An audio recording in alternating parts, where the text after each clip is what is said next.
Les auditeurs de l'Institut Amadou Gon Coulibaly AGC à l'école de la politique, de la citoyenneté et du social.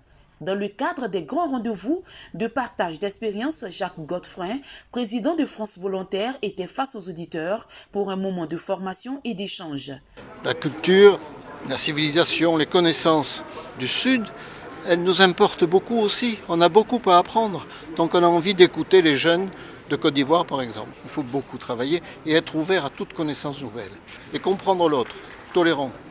La première activité que nous avons démarrée est celle concernant les jeunes qui, depuis 2 mois et demi maintenant, ont commencé par des formations axées sur les sciences politiques, les sciences juridiques, la géopolitique, tout ce qui permet de comprendre le fonctionnement des structures de l'État et leur interaction.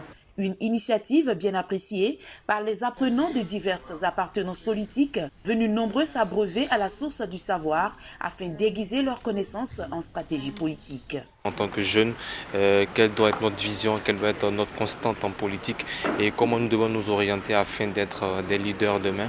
Dans le cadre intellectuel, cela nous emmène à nous surpasser. Déjà de base, nous avons reçu une formation politique.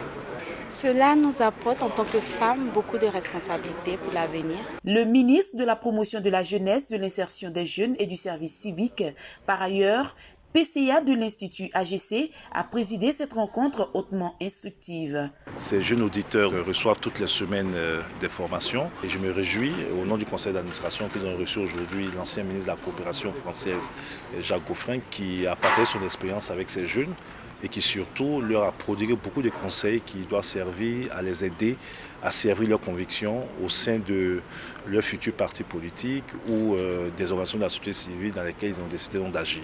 Environ 200 auditeurs ont pris part à cette session d'échange et de formation.